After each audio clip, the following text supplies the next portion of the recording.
Bem, a gente falar agora das empreitadas e as contratações, né? É, esses conceitos aqui importantíssimos, caem muito na prova. Importante diferenciar aqui que é empreitado de um, que contratação. Vamos lá, só dividindo aqui para a gente entender. Existem três tipos de empreitada. Empreitado por preço unitário, empreitado por preço global e empreitado integral. Ok? E depois existe contratações, três também, contratação por tarefa, contratação integrada e contratação semi-integrada. Cuidado para não confundir um com o outro. Né? Não existe empreitada por tarefa, empreitada por preço unitário. Da mesma forma, não existe contratação por preço unitário, existe contratação por tarefa. Outra coisa, empreitada por preço global. Não é a mesma coisa que empreitada integral, né? Dá a entender que é a mesma coisa, mas não é. Então vamos lá. O preço unitário seria a contratação de execução de obras ou serviços por preço certo de unidades determinadas. Não é que vai existir uma contratação por tarefa, né? Assim, o empreiteiro faz uma tarefa e depois você paga, não é assim. É que ele vai ficar responsável, por exemplo, pela construção de um determinado prédio público que vai ter três torres diferentes. Um prédio realmente grande, né? Três torres. Cada torre vai estar já vai estar estabelecido qual que é o preço de cada torre. Esse que é a empreitada por preço unitário. Na empreitada por preço global, aí não vai ser definido qual que é o valor de cada torre. Vai ser definido o preço global daquela obra. Contratação de execução de obra e serviço por preço certo e total. Não tem como saber qual que é o valor unitário de cada torre. Até porque uma pode ser mais cara que a outra. O que vai estar empreitado por preço global é o valor integral. O valor total, né? Vamos falar assim, integral já começa a confundir com a outra. Empreitada integral. O que é isso? Contratação e empreendimento em sua integralidade compreendida a totalidade das etapas da obra, serviços e instalações necessárias. Ou seja, tudo. A empreiteira ela vai pegar a obra ali no terreno e vai entregar prontinha, com toda acabada. Aí fala, sobre inteira responsabilidade contratada até sua entrega ao contratante. Condições adequadas de operação. Inclusive, a empreiteira fica responsável por subcontratar outras empresas para fazer instalações, né? Porque geralmente uma empreiteira, ela contrata uma empresa para fazer um acabamento, outra empresa para fazer pintura, outra empresa para fazer instalações elétricas. Isso pouco importa para a administração pública. É uma empreitada integral, então o contratado vai se virar para entregar aquilo ali da melhor forma possível. Contratação por tarefa. Aí agora sim as etapas são realmente divididas. Regime de contratação de mão de obra para pequenos trabalhos por preço certo, com ou sem fornecimento de materiais. Por exemplo, a administração pública pode contratar um vidraceiro para instalar um vidro em uma determinada sala. Ou contratar um trabalhador para fazer divisórios de gesso, né? Quer reformular uma sala e colocar divisórios de gesso. É um pequeno trabalho, um preço certo, né? A pessoa vai dar qual que é a proposta dele. Aqui eu faço isso por tanto. E com o seu fornecimento de materiais. Às vezes a própria administração pública pode ter os materiais, né? Enfim. Contratação integrada. Não tem nada a ver com empreitada integral. Contratação integrada significa o quê? Obra, serviço de engenharia, beleza. Tanto a integrada como a semi-integrada são obras de serviço de engenharia. A diferença de um para o outro é isso aqui, e cai muito na prova. É que na contratação integrada, o contratado fica responsável por desenvolver o projeto básico e executivo. Na semi-integrada, só o projeto executivo. Basicamente essa que é a diferença. Vocês podem ler aí, o conceito é basicamente o mesmo. A única coisa que modifica de um para o outro é esse aqui. Numa é o projeto básico executivo, na outra é só o executivo. Acabou.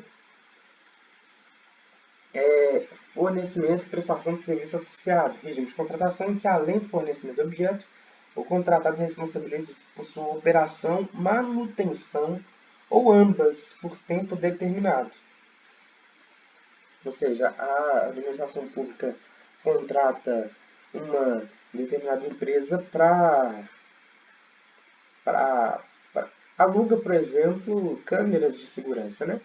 A empresa, além do fornecimento do serviço, ela fica responsável por, pela operação, né? Pela gravação das câmeras, pela manutenção, que câmeras de segurança exigem muita manutenção, estragar tudo.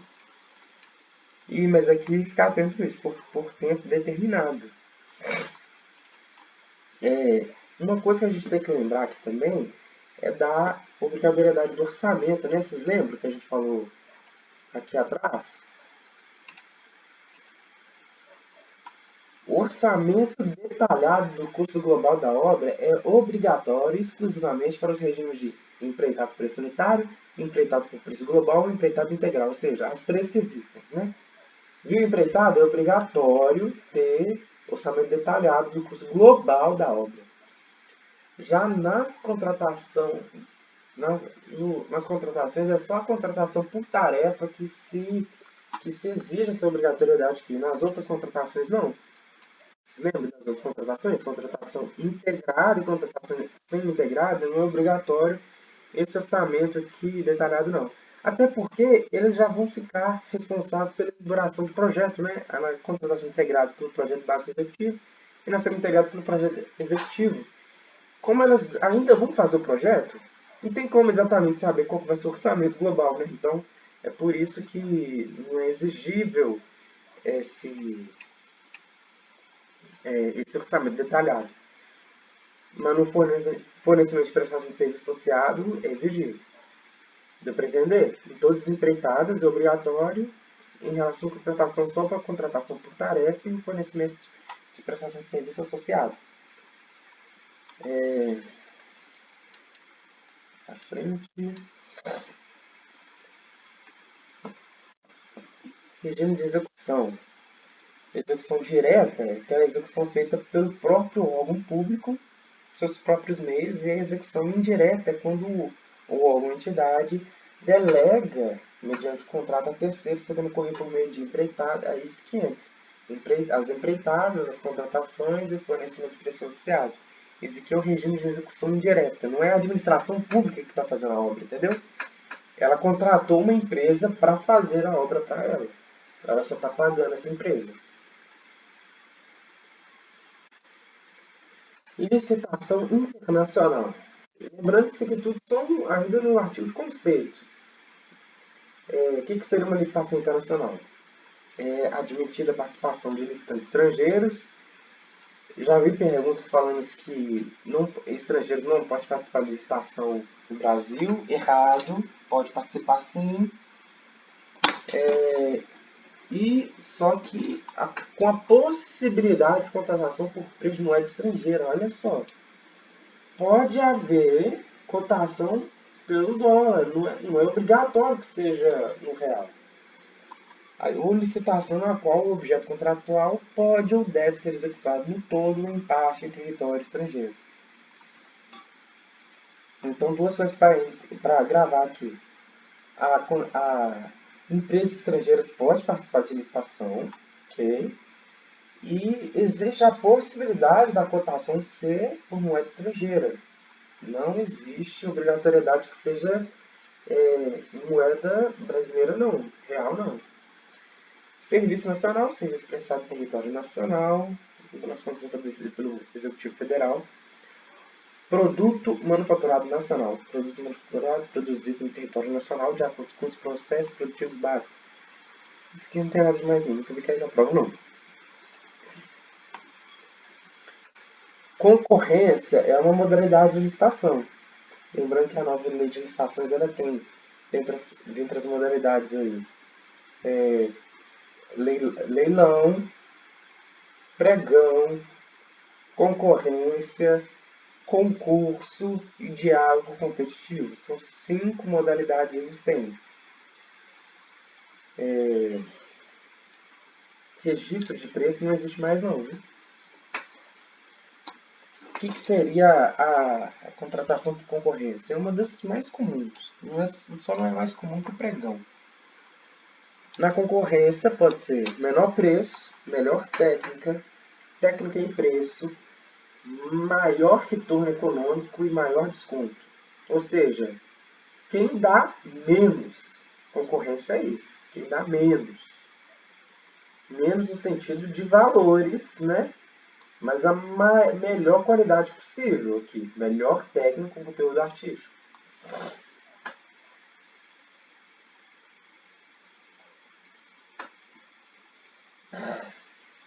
Essa aqui vai ser o regime de concorrência. Como a concorrência é para aquisição de alguma coisa, então quando você vai adquirir alguma coisa, o que você está interessado? No menor preço possível, aliado a uma melhor qualidade possível, né? Não é isso que a gente faz. Essa que é a concorrência. Existem dois tipos de detergentes. Qual que você vai comprar? Aquele equilíbrio ali entre o menor preço e a melhor qualidade. Aí vai depender do que você quer. Vai comprar uma ração para cachorro? Leva em conta tanto o preço quanto a qualidade. Pode ser que você leve em conta mais a qualidade do que o preço, mas o preço sempre vai ser um parâmetro também. Ninguém, a não ser que você seja bilionário, você sempre vai olhar para o preço também. Concurso seria uma grande escolha de trabalho técnico, científico e artístico. Cuidado para não confundir aqui, gente. A concorrência também tem essa questão de olhar melhor técnico e conteúdo artístico. Ou seja, não é uma coisa privativa do concurso, não. Trabalho científico, técnico, científico, artístico, cujo critério de julgamento será o de melhor técnica ou conteúdo artístico. As técnicas elas podem estar em diferentes modalidades. Ou seja, não é porque a modalidade melhor técnica ou conteúdo artístico necessariamente vai ser concurso. Pode ser concorrência também. A diferença do concurso é que o concurso não é necessariamente para adquirir alguma coisa. É para concessão de prêmio ou remuneração ao vencedor. Por exemplo, a Assembleia aqui de Minas ela já abriu. Aliás, uma coisa mais comum é concurso de redação. Os tribunais eles costumam fazer muito isso, principalmente para alunos de ensino médio, de escola pública. O TRT já fez isso, já.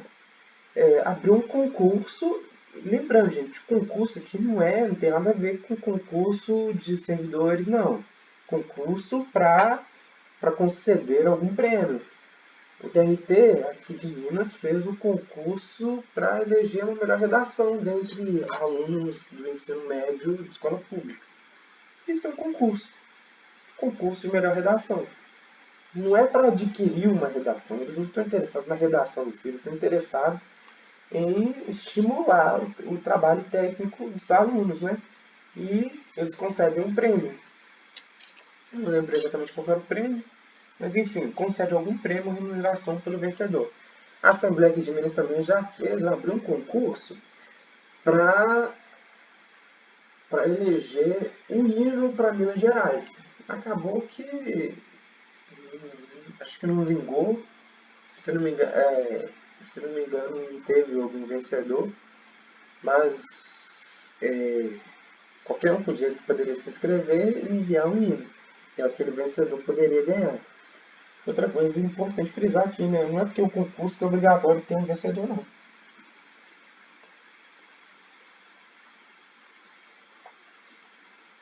Pode haver também concurso para projeto de arquitetura, por exemplo, para um determinado prédio público, né?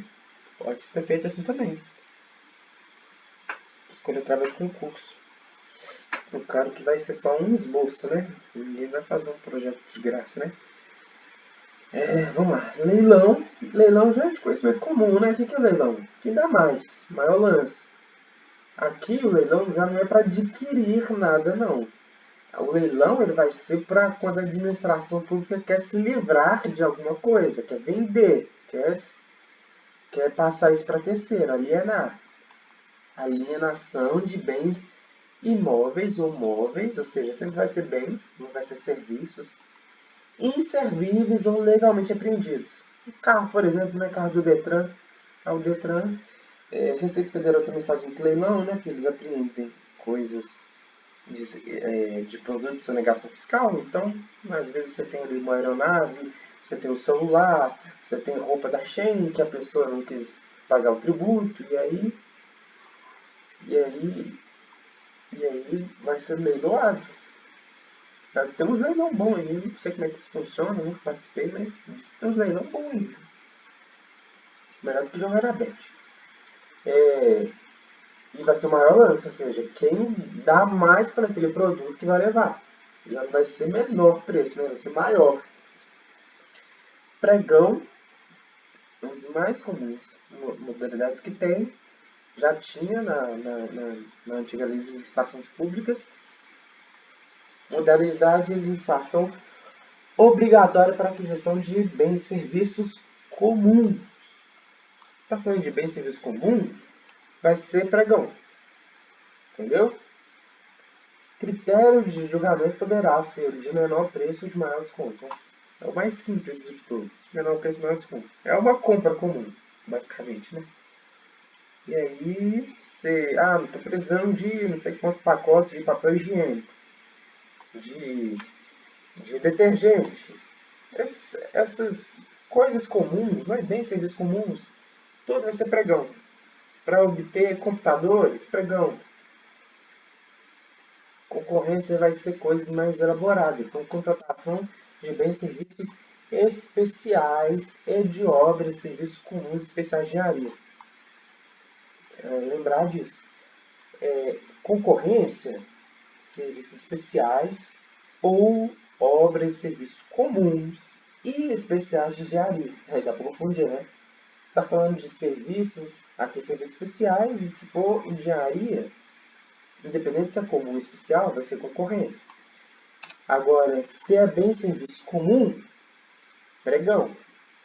Aí se for serviço de engenharia comum, aí é concorrência. Entendeu? Essa é a diferença. É,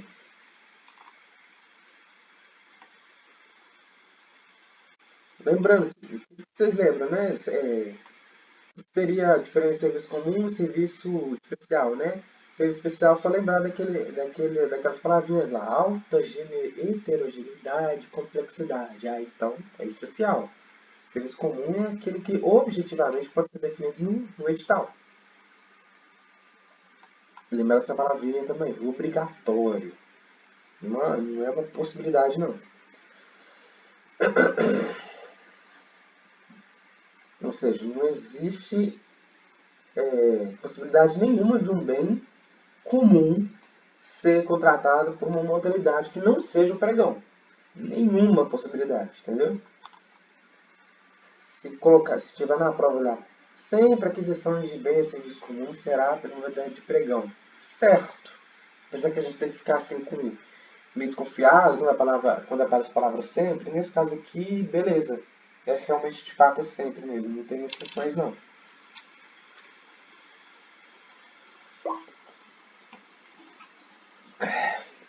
Beber água aqui, minha garganta bem seca.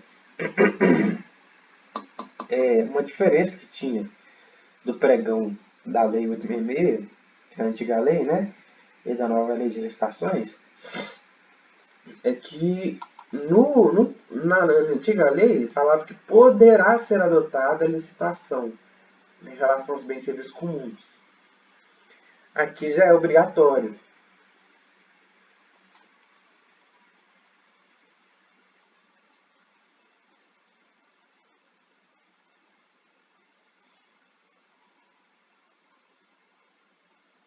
Aliás, não, o que está falando aqui, na verdade, é que o pregão ele não estava na Lei 866, não. Era previsto na 10.520.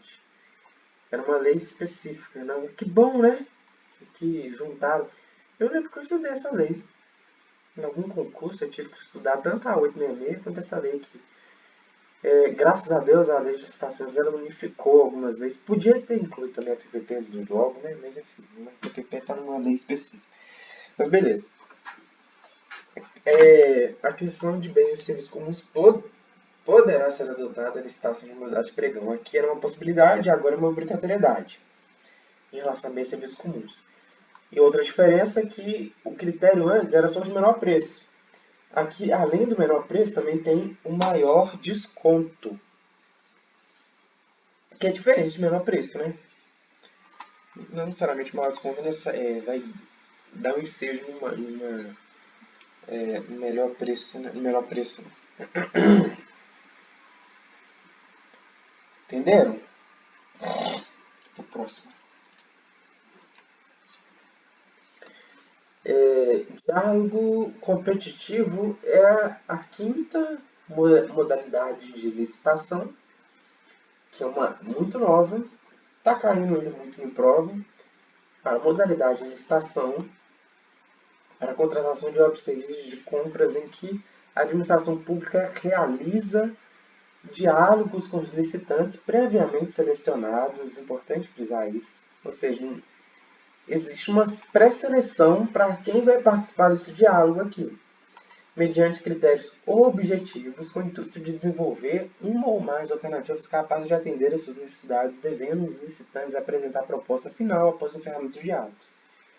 Nem a administração pública sabe assim, direito como fazer um projeto executivo, como estabelecer aquele edital. Então, o que ela vai fazer? É um diálogo, chama as pessoas, chama possíveis licitantes e eles dialogam entre si com a participação também da administração pública, né, representantes da administração pública, para desenvolver o melhor edital possível para aquele tipo de projeto. Os próprios possíveis contratados que vão desenvolver o projeto, entendeu? Isso que é o diálogo competitivo. E é claro, quem vai participar do diálogo pode normalmente participar da licitação. Não é impedido, não. Até porque senão ninguém ia querer participar do tal diálogo competitivo, né? Depois vem aqui os conceitos de credenciamento, pré-qualificação e sistema de registro de preço. Só para frisar, as modalidades são todas essas que a gente falou mesmo. São 5. Concorrência, 1. Segundo, concurso. Terceiro, leilão. Quarto, pregão. Quinto, diálogo competitivo. Isso são as 5 modalidades. O restante aqui não é modalidade, não. Então pode cair na prova lá que o credenciamento é uma modalidade de licitação. Não. Isso aqui já são procedimentos auxiliares, vamos dizer assim, né? Não chega a ser uma modalidade. As modalidades são só 5 e é o que a gente acabou de falar. Credenciamento já é uma modalidade complementar. É um procedimento complementar. Vamos ver credenciamento. Processo administrativo de chamamento público em que a administração pública convoca interessados em prestar serviço ou fornecimento de bens para que, preenchidos os requisitos necessários, se credencie no órgão ou entidade para executar o objeto quando convocado. Seria, por exemplo, clínicas de Detran. O Detran abre um edital e aí as clínicas médicas que queiram se credenciar para fazer exame de direção, elas se credenciam e podem executar uma tarefa para o Estado. Isso que é o credenciamento. Credenciamento também pode ser em relação a emplacamento, né? No caso, os despachantes, né? É a modalidade de credenciamento. Pré-qualificação. Procedimento seletivo prévio à licitação, convocado por meio de edital, destinado à análise de condições de habilitação total ou parcial dos interessados no objeto.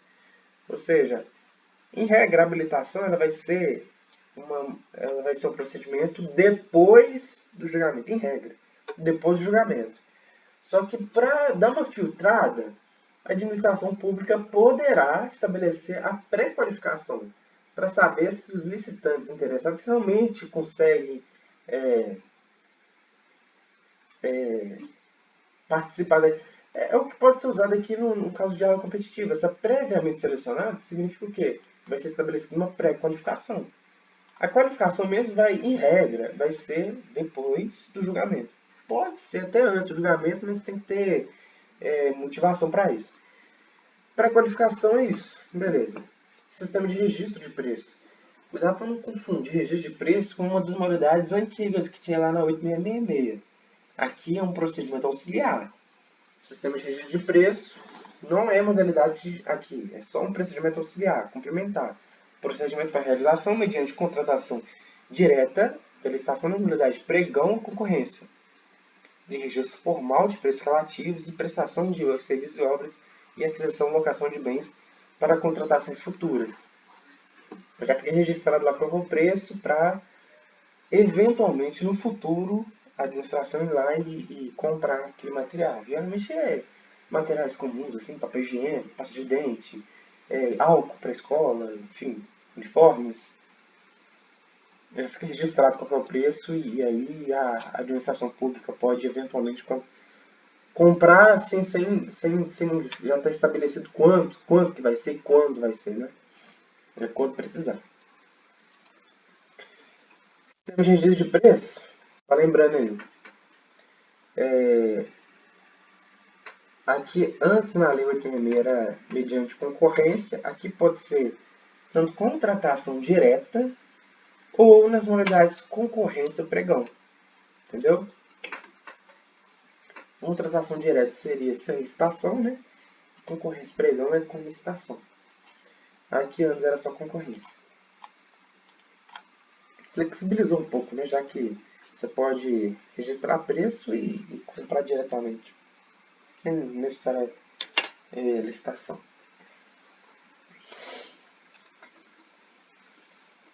Ata de registro de preço, aí fala documento vinculado obrigatório, característica de compromisso para futura contratação.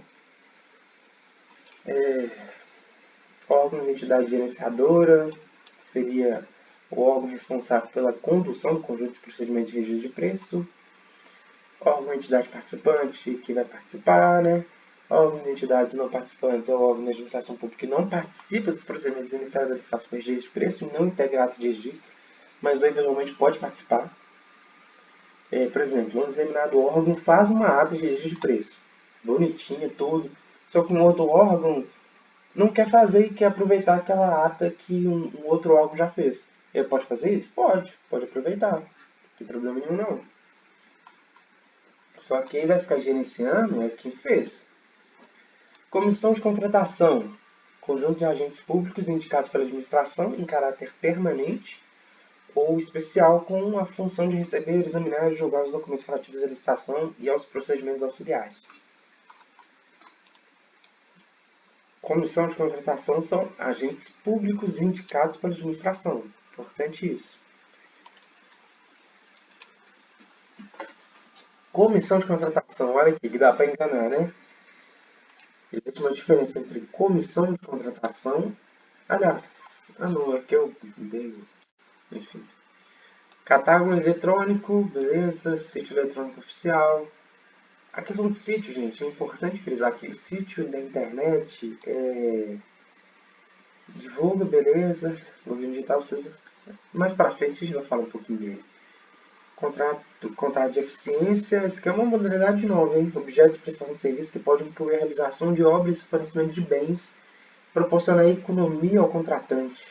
Você, por exemplo, instalar placas fotovoltaicas, né, para economia de luz, né? Isso é um contrato de eficiência. Quanto mais a administração economiza, né, esse vai ser o pagamento da empresa. Entendeu?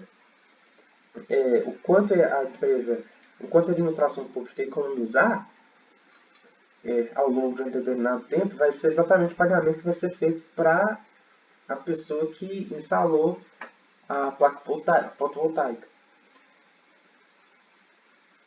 Seguro garantia. Eu falo também, existe vários tipos de garantias. Caminho para a prova também. Produtos para pesquisa e desenvolvimento, que tudo é conceitos, né? Futuramente a gente vai falar exatamente de cada um deles. Gente, a diferença de sobrepreço e superfaturamento cai muito. Vamos lá. O que é o sobrepreço? é um preço orçado para licitação em valor excessivamente superior aos preços de mercado. Ah, eu vendo computadores aqui por 2.000 e pouco. Ah, não, mas é para o Estado? Ah, não, então 10.000. O Estado tem muito dinheiro. O que é isso? É sobrepreço. Isso é crime. Ele está falando, seja apenas de um item, se a licitação ou contratação for por preço unitário, seja por valor global do objeto, se a licitação ou contratação for por tarefa empreitada e tal, tal, tal. Isso que é sobrepreço, valor acima do mercado. Só porque é o Estado que você vai cobrar mais? Não. Tem que ser preço de mercado. Isso, cuidado para não confundir isso com superfaturamento. Superfaturamento é outra coisa. Superfaturamento é o dano provocado ao patrimônio da administração pública caracterizado em outras situações. Aí tem várias situações. Medição de quantidade superior à efetivamente executada ou fornecida. Por exemplo, a administração contratou, pagou ali por 200 caixas de detergente. Eu fui lá e entreguei só 50. Isso é superfaturamento. E é muito comum, né, em casos de corrupção.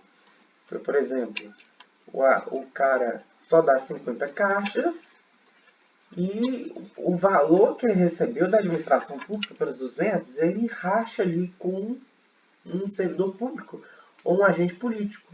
O prefeito, por exemplo, eu vou comprar aqui 200 caixas para você, vou te pagar pelas 200 caixas, mas aí você só me entrega 50 e aí você me passa o valor desses outros 50, porque é para ajudar aqui na campanha eleitoral e tal. Esse é superfaturamento. Não chega a ser um sobrepreço, porque não é que o valor foi acima do preço de mercado.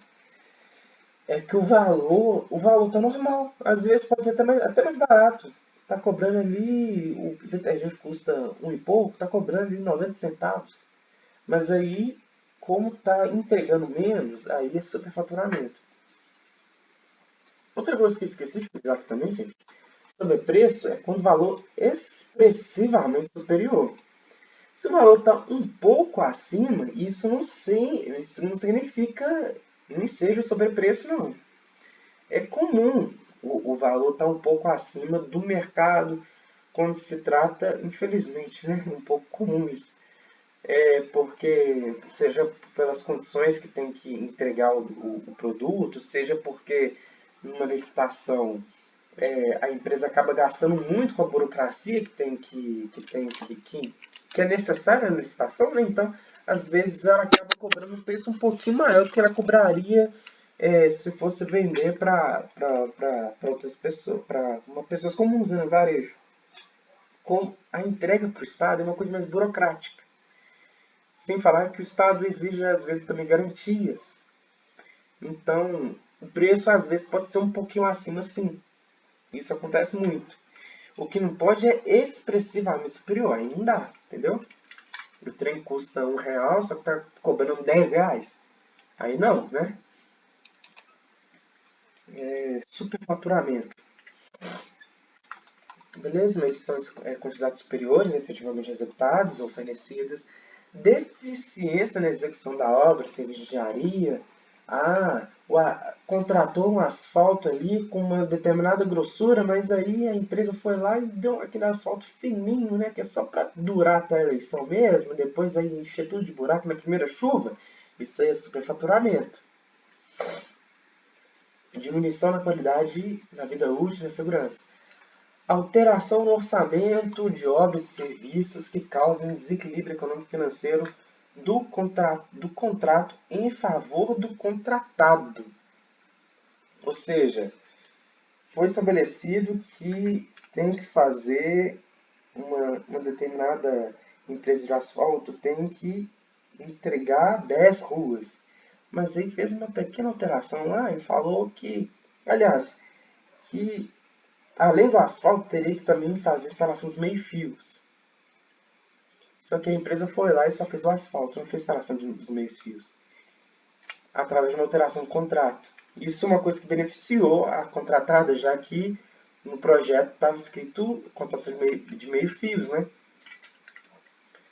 E aí, a alteração, se fez alteração na obra, o valor também teria que ser alterado. Se o valor se manter, seria o superfaturamento.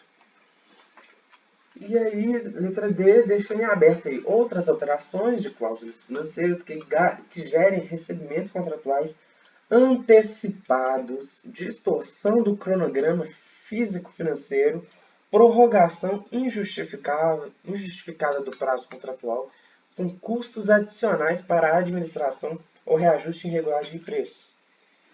Bem, muitas coisas aí, né? No geral, o que são cláusulas financeiras? Primeiro, recebimentos contratuais antecipados. Mesmo que seja, beleza, o valor pactuado já nem é nem mais nem menos, pode ser considerado superfaturamento. Até porque o preço, o preço, gente, ele varia ao longo do tempo. Ou seja, pagar 200 mil no ano que vem não é a mesma coisa que pagar 200 mil nesse ano. Porque 200 mil ano que vem vai estar valendo um pouco menos do que seria 200 mil hoje. Entendeu? Os valores, eles rendem ao longo do tempo, né? Então, se você está pagando de forma antecipada para uma empresa, é como se você estivesse pagando um valor superior. Você está entendendo? Paga. Ah, não, mas exatamente, já estava no contrato que eu tinha que pagar 200 mil e tal. Beleza. Só que 200 mil ano que vem é como se fosse menos de 200 mil hoje. Né? A moeda ela se desvaloriza. Não é moeda se desvalorizar, né? Mas é que os valores, a inflação, né? Ela modifica o valor real de uma determinada quantidade. Então, antecipar esses valores é como se você estivesse pagando mais. Distorção do cronograma físico-financeiro. Lá está escrito 30 dias, mas aí você considera 15 dias, né? Errado. Pode ser já superfaturamento. Prorrogação injustificada do prazo contratual. Isso aqui é batata, né? Se for fazer uma, uma auditoria em todas as obras públicas, o que vai achar de prorrogação injustificada, né? E pior, com custos adicionais, né? Aqui, como prorrogou, a gente vai ter que aumentar o preço, né? Porque as commodities aumentaram, o dólar aumentou, a gasolina aumentou, então a gente vai ter que aumentar o valor da obra aqui em 3 vezes mais, né? Isso é superfaturamento. A forma de reajuste dos preços já tem que estar estabelecida no contrato. Vai ser pelo IPCA, vai ser pelo dólar, vai ser pela inflação, vai ser por outro. Enfim, tem que estar já estabelecido qual que vai ser a modalidade de reajuste de preços.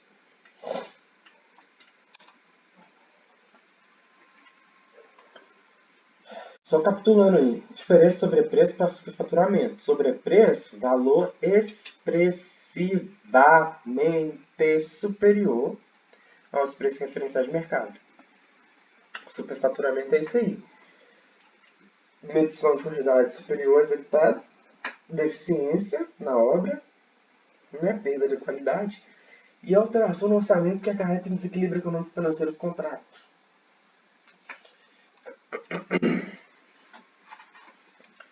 Próximos conceitos de reajuste em sentido estrito seria uma forma de manter o equilíbrio econômico financeiro, como eu falei, né? Já fica estabelecido qual que vai ser o índice de correção, se vai ser IPCA, se vai ser algum outro. Esqueci um outro, que é IGP, um trem assim. O IPCA não é muito comum não, eles usam um outro que mistura porque o IPCA leva em consideração só a inflação. Esse outro leva em consideração também o valor do dólar. As empresas costumam usar esse, até porque varia um pouco mais, né? E elas saem ganhando mais, né? Enfim, vamos lá. Repactuação. Formas de manutenção do equilíbrio econômico financeiro para serviços contínuos de regime de verificação. Lembrei aqui também, o índice de correção ele é muito usado também no aluguel, né? O aluguel já fica pré-estabelecido com a convenção de correção. O proprietário do imóvel não pode, na cabeça dele, né, reajustar o imóvel da forma como ele quer. Tem um limite, que é um índice que vai estar estabelecido no contrato. Repactuação, manutenção, da mesma forma, manutenção do equilíbrio econômico financeiro do contrato utilizado para serviços contínuos com regime de dedicação exclusiva de mão de obra ou predominância de mão de obra. Por exemplo, a cada ano, se um determinado órgão público contrata serviços de segurança privada, por exemplo, é óbvio que esse serviço, a cada ano, ele vai se reajustar, não só por conta da inflação, mas por conta do valor dos salários também, né? Os salários ele tem que acompanhar também a inflação e os impostos também, né? Que acarretam aquilo também, enfim. Por isso que tem que ter essa repactuação. Agentes de contratação, pessoa designada pela autoridade competente, entre servidores efetivos ou empregados públicos dos quadros permanentes da administração pública, para tomar decisões, acompanhar o trâmite da licitação, dar impulso ao procedimento licitatório e executar quaisquer outras atividades necessárias ao bom andamento do certame até a homologação. Esse que é o agente de contratação. O que a gente tem que entender aqui? Entre servidores efetivos ou empregados públicos dos quadros permanentes da administração pública. Agente de contratação, que cara que vai contratar aquela empresa vencedora da licitação, ele tem que ser ou servidor público, só servidor público? Não, errado. Pode ser servidor público ou pode ser também um empregado público. Só que esse empregado público já tem que ser dos quadros permanentes. Não pode ser qualquer tipo de empregado, entendeu? Para tomar decisões, acompanhar o trâmite de licitação, dar impulso ao procedimento licitatório, executar quaisquer tipos de atividades necessárias ao bom andamento do certame até a homologação. O agente de contratação é o que ele vai ficar responsável até a homologação do edital. Esse que é o agente de contratação. Não é mesmo um agente que vai acompanhar a execução da obra, não. O agente de contratação ele vai acompanhar a licitação em si.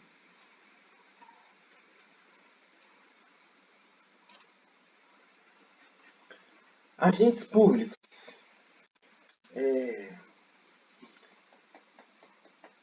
Isso, a gente acabou os conceitos, né? Eu vou só dar uma pausa aqui e a gente retorna então para o próximo tópico. Já deu uns 40 minutos aí, já é praticamente uma aula.